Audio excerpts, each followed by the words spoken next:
ہر چیز جائز ہے. جہاں شریعت ختم ہو جاتی ہے وہاں سے آگے سے عشق شروع ہو جاتا ہے. بس یہی چاہیے آج محو دعا. ورنہ شریعت میں تو بیٹے کو ذبح کرنا حرام ہے. بس یہی چاہیے عشق میں جائز ہے. بس یہی چاہیے آج محو دعا. ذہن عصمت کی ہر ایک مستور ہو. دیکھنا ایسا حملہ کروں گا کہ پھر داد دینے پہ غازی بھی مجبور ہو. داد دینے پہ غازی بھی مجبور ہو. مصرے میں وہ پڑھنے جا رہا ہوں سید جن کے لیے نظم کہی. یہ مصرے نہ ہوتے تو شاید یہ پوری نظم ہی نہ ہوتی. بس حبیب حسین کے قدموں کا بوسہ لے کے میدان میں گئے. دست نصرت میں جب تیغ چلنے لگی, دست نصرت میں جب تیغ چلنے لگی, دست نصرت میں جب تیغ چلنے لگی, طائر ظلم کے بالوں پر کٹ گئے. منظر دیکھنا ہے. اگر میرے بزرگ حبیب جنگ کرتا ہوا اس مجمع میں آج نظر نہ آیا تو پھر علی کی بیٹی کی دہلیز چاٹنے کا فائدہ ہی نہیں. میں کہہ رہا ہوں دست نصرت میں جب تیغ چلنے لگی, دست نصرت میں جب تیغ چلنے لگی, طائر ظلم کے بالوں پر کٹ گئے. دھار ایسی تھی اس حملہ عشق کی جس سے ساری سپاہ کے جگر کٹ گئے. دست نصرت میں جب تیغ چلنے لگی, دست نصرت. مجھے ملک صاحب نے پہلے دن کہا تھا 11 سال یہاں 13 سال لوگوں نے شاعر سنا ہے, میں دیکھوں گا کون بندہ کس حد تک شاعری سے پیار کرتا ہے. دست نصرت میں جب تیغ چلنے لگی, طائر ظلم کے بالوں پر کٹ گئے. دھار ایسی تھی اس حملہ عشق کی جس سے ساری سپاہ کے جگر کٹ گئے. اس کے حملے سے ایک دو کا کیا تذکرہ, اس کے حملے سے ایک دو کا کیا تذکرہ. لشکر شام کے گھر کٹ گئے. لشکر شام کے گھر کٹ گئے. مجھے منظر دکھانا ہے. اس کے حملے سے ایک دو کا کیا تذکرہ. لشکر شام کے گھر کٹ گئے. نیام میں تیغ رکھنے کا سوچا ہی تھا, رکھتے رکھتے بھی کتنوں کے سر کٹ گئے. کیا بات ہے. پیچھے والے بھی بولو میرے ساتھ.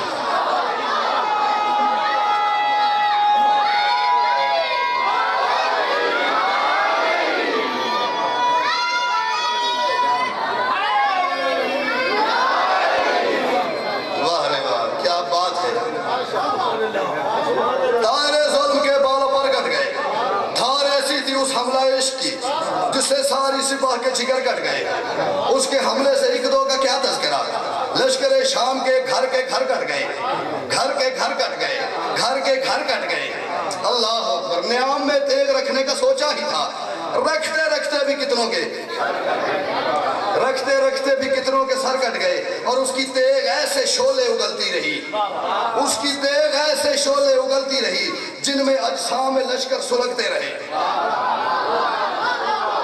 ایک بات ذہن میں رکھنا, میں نہ شہزادہ اکبر کی جنگ پڑھ رہا ہوں, نہ سکی عباس کی جنگ پڑھ رہا ہوں, نہ حسین بادشاہ کی جنگ پڑھ رہا ہوں, نہ شہزادہ قاسم کی جنگ پڑھ رہا ہوں, نہ اولو محمد کی جنگ پڑھ رہا ہوں. میں کسی بنی ہاشم کے جوان کی جنگ نہیں پڑھ رہا. میں اس بندے کی, اس سپاہی کی جنگ پڑھ رہا ہوں جس نے کیا کیا ہے. صرف حسین نے خط لکھا ہے اور اس نے حسین کی نصرت کے لیے سوچا نہیں, آ گیا ہے. حسین کی نائن کا بوسہ دے کے میدان میں جنگ کرنے چلا گیا ہے. حسین نے اس کو دیا کیا ہے, نیام میں تیغ رکھنے کا سوچا ہی تھا. مصرع دیکھنا ہے ملک صاحب, پھر دعا کر دینا بیٹے کو. نیام میں تیغ رکھنے کا سوچا ہی تھا, رکھتے رکھتے بھی کتنوں کے سر کٹ گئے. ایسا حملہ کیا حبیب نے, اس کی تیغ ایسے شعلے اگلتی رہی, اس کی تیغ ایسے شعلے اگلتی رہی جن میں اجسام لشکر سلگتے رہے. ظاہری جسم کے زخم تو ایک طرف, ان کی روحوں پہ بھی زخم لگتے رہے.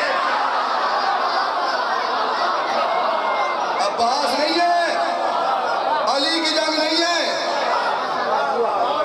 ظاہری جسم کے زخم تو ایک طرف, ان کی روحوں پہ بھی زخم لگتے رہے. ظاہری جسم کے زخم تو ایک طرف, ان کی روحوں پہ بھی زخم لگتے رہے. اور جو ہی بوڑھے مجاہد نے حملہ کیا, توجہ میری طرف, بس میں اختتامی گفتگو کر رہا ہوں. جو ہی بوڑھے مجاہد نے حملہ کیا, ساکنان عدن داد دیتے رہے. حبیب نے حملہ کیا کربلا کی ریت پہ, کربلا کے صحرا میں. جنت کے باسی اوپر سے کہہ رہے ہیں, واہ حبیب تیری کیا بات ہے, واہ حبیب تیری تلوار چلانے کی کیا بات ہے. میں چوتھا مصرع پڑھوں گا. مجھے ملک صاحب وہ بندہ بتانا جو کہتا ہے میں شاعری بھی سن لیتا اور میرا بولنے پہ دل نہیں آیا. جو ہی بوڑھے مجاہد نے حملہ کیا, ساکنان عدن داد دیتے رہے. تیغ کرتی رہی موت سے گفتگو اور رب سخن داد دیتے رہے. تیغ کرتی رہی موت سے گفتگو اور رب سخن داد دیتے رہے. اس کی تیغ اتنی ہموار چلتی رہی, کٹنے والے بدن داد دیتے رہے. اچھا تو چپ کر گئے, آپ کا استخارہ نہیں آیا, سوچ کے نہیں بولنا. چوتھا مصرع جس کے لیے میں نے پوری محنت کی ہے, میں کہہ رہا جو ہی بوڑھے مجاہد نے حملہ کیا, ساکنان عدن داد دیتے رہے. طے کرتی رہی موت سے گفتگو اور رب سخندات دیتے رہے، اس کی تیغ اتنی ہموار چلتی رہی. کیا بات ہے حبیب تیری اور آل محمد کی کریمی کی بھی کیا بات ہے. اپنے ناصر کو کیا عذر دیا انہوں نے، اور اس کی تیغ اتنی ہموار چلتی رہی، اس کی تیغ اتنی ہموار چلتی رہی. کٹنے والے بدن داد دیتے رہے، اس کے حملے سند یافتہ ہو گئے کیونکہ خیبر شکن داد دیتے رہے.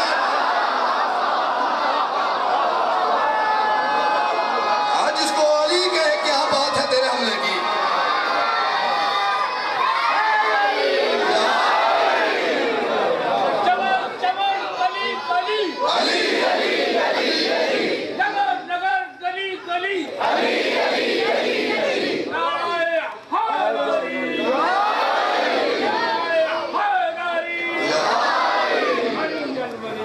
جو ہی بوڑھے مجاہد نے حملہ کیا، ساکنان عدن داد دیتے رہے، تیغ کرتی رہی موت سے گفتگو اور رب سخن داد دیتے رہے. اس کی تیغ اتنی ہموار چلتی رہی، اس کی تیغ اتنی ہموار چلتی رہی. کٹنے والے بدن داد دیتے رہے، اس کے حملے سند یافتہ ہو گئے کیونکہ خیبر شکن داد دیتے رہے.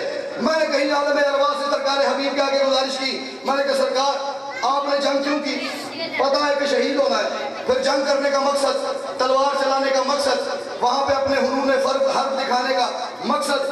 اب جو سرکار نے جواب دیا ہے وہ جواب سنو اور نوکری تمام. اب میں یہ شعر پڑھ رہا ہوں، آخری جس بندے نے میرا یہ شعر سن کے سمجھ کے جان بوجھ کے ضائع کر دیا، میں سمجھوں گا اس نے میری پچھلی پوری محنت میں پانی پھیر دی ہے. اس کے حملے سند یافتہ ہو گئے. حبیب کہتے ہیں میں نے ایک جلدی قوم ہے، ایک بیوقوف لوگ ہیں، ان کو ایک بات سمجھانی تھی، اس کے لیے میں نے تھوڑی تلوار چلائی. میں نے کہا مولا کیا؟ فرماتے ہیں اس کے حملے سند یافتہ ہو گئے، اس کے حملے سند یافتہ ہو گئے کیونکہ خیبر شکن داد دیتے رہے. مقصد کیا تھا؟ قتل کرنا ہی مقصود کب تھا اسے، قتل کرنا ہی مقصود کب تھا اسے. راز ہے لڑنے آیا وہ جس واسطے، قتل کرنا ہی مقصود کب تھا اسے. راز ہے لڑنے آیا وہ جس واسطے. ارے وہ جو ابن مظاہر سے لڑ نہ سکے ان سے عباس لڑتا تو کس واسطے.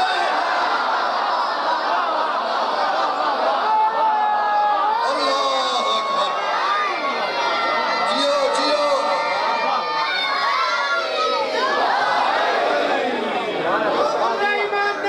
جو مجھ سے نہیں لڑ سکتا. قتل کرنا ہی مقصود کب تھا اسے. راز ہے لڑنے آیا وہ جس واسطے. وہ جو ابن مظاہر سے لڑ نہ سکے ان سے عباس لڑتا تو کس واسطے. ان سے عباس لڑتا تھا. یہ تھی میری ذاکری اور آپ کی روح تسکین. صرف آپ کی ولا کو اجاگر کرنے کے لیے، ضیافت ولا کے لیے یہ ساری گفتگو کی ہے. دل چونکہ رونے کے ہیں. 6 مصرے میں نے جان بوجھ کے میں نے یہ نظم رکھی، اور بھی کچھ بھی پڑھا جا سکتا تھا، وہ میں آگے بتاؤں گا مسائل میں کیوں. لڑتے لڑتے اسے یاد آنے لگا میری سانسیں ہیں مکروز شبیر کی. میں واقعہ نہیں کھولوں گا. لڑتے لڑتے اسے یاد آنے لگا میری سانسیں ہیں مکروز شبیر کی. اس نے سوچا کہ مرنا ہے شبیر پہ، آنے دی نوک خود تک ہر ایک تیر کی. میں نے پہلے کہا تلوار اس نے نیام میں رکھ لی. لڑتے لڑتے اسے یاد آنے لگا میری سانسیں ہیں مکروز شبیر کی. میں چوتھا مصرع پڑھوں گا. ذاکر ہونے کی حیثیت سے میں کسی کا بڑا بھائی ہوں، کسی کا چھوٹا بھائی ہوں، کسی کا بیٹا ہوں، لیکن چوتھے مصرے پہ جس کی ہائی نہ نکلے وہ سر نیچے کر کے مجلس کے بعد سرکار حبیب سے معافی ضرور مانگے. میں کہہ رہا ہوں لڑتے لڑتے اسے یاد آنے لگا میری سانسیں ہیں مکروز شبیر کی. اس نے سوچا کہ مرنا ہے شبیر پہ، آنے دی نوک خود تک ہر ایک تیر کی. زینبی دستخط اس کو یاد آ گئے، زینبی دستخط اس کو یاد آ گئے، اور یاد آئی غربت کی تحریر کی. زینبی دستخط اس کو یاد آ گئے، زینبی دستخط اس کو یاد آ گئے، اور یاد آئی غربت کی تحریر کی. پھر کوئی غیب سے اس کو کہتا رہا لٹنے والی ہے چادر بھی تطہیر کی. پھر کوئی غیب سے اس کو کہتا رہا لٹنے والی ہے چادر بھی تطہیر کی. میں آل محمد کی کریمی جتنی مرضی پڑھ لوں ایک قطرے کے برابر نہیں پڑھ سکتا، لیکن حسین بادشاہ تیری ماں نے کیا عذر دیا ہے. ایسے ہی تو نہیں کائنات آج حبیب کو قمر زہرا کہہ رہی. وجہ کیا ہے؟ زہرا بیٹے کے ناصر سے کہتی رہی، زہرا بیٹے کے ناصر سے کہتی رہی تیری خاطر جو تیغ قضا آئے گی. زہرا بیٹے کے ناصر سے کہتی رہی تیری خاطر جو تیغ قضا آئے گی. تجھ کو چھونے سے پہلے ہر ایک تیر کی ذات میں بنت نبی کی رضا آئے گی. حبیب جو تیر تجھ تک آئے گا وہ میری چادر سے ہو کے گزرے گا.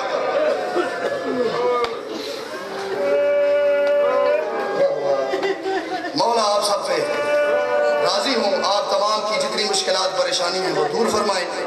مولا اس عزاداری کو سدا شاد و آباد رکھے. مولا بانیان کی توفیقات میں اضافہ فرمائیں.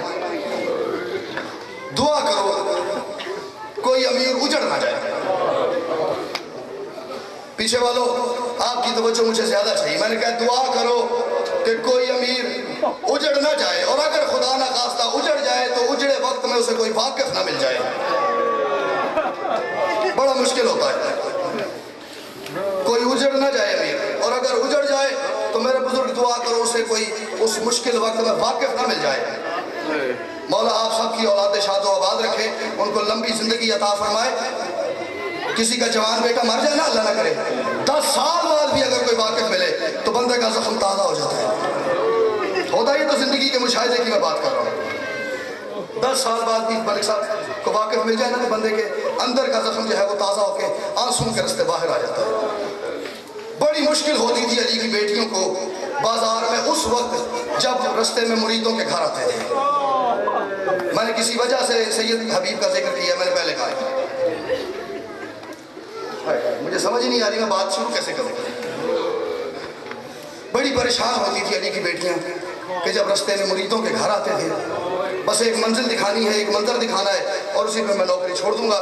بازار میں ایک کوفہ کے بازار میں بزرگ ایک وقت ملک صاحب ایسا آیا کہ جب میری علی کی بیٹی مرشد زادی نے محسوس کیا کہ میرے بیٹے کی آنکھوں سے آنسوں کی رفتار زیادہ ہو گئی, بی بی نے محمل پہ بیٹھے بیٹھے پوچھا, اب یہ میری مجبوری ہے اسے محمل کہنا, ورنہ وہ محمل تھا نہیں.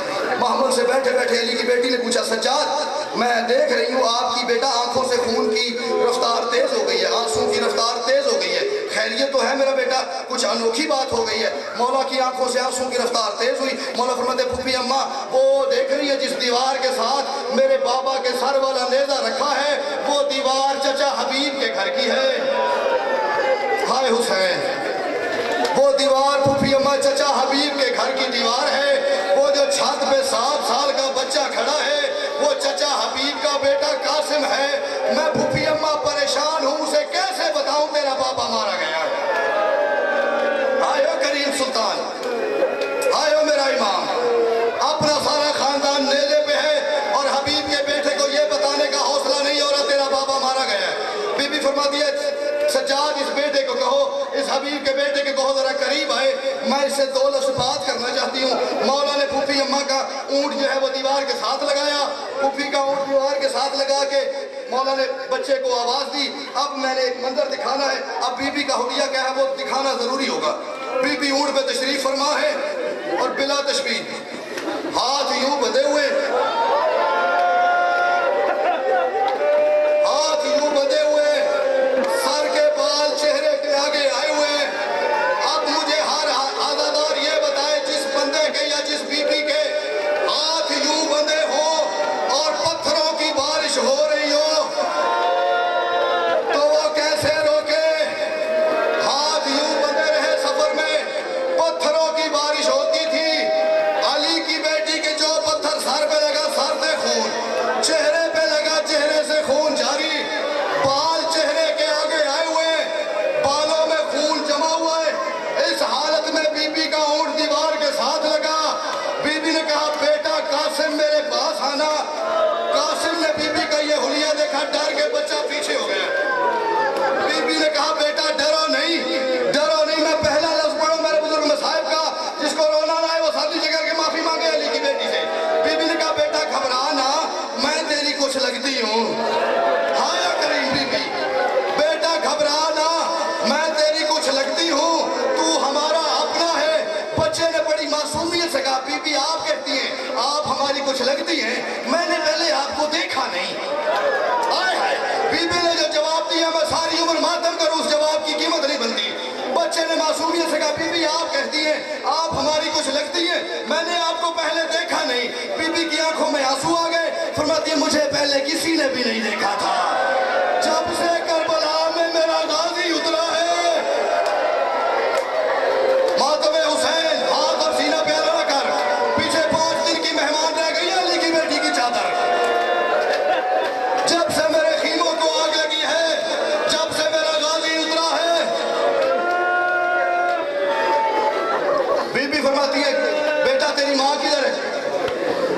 تیری ماں کہاں ہے؟ کہتا ہے میری ماں ذہن میں بیٹھی قرآن پڑھ رہی ہے۔ بی بی کہتی ہے جا اسے جا کے کہہ بازار میں کچھ کہتی آئے ہیں، وہ تجھے چند لمحوں کے لیے چھت پہ بلا رہے ہیں، میں تیری ماں سے 2 لمحے بات کرنا چاہتی ہوں۔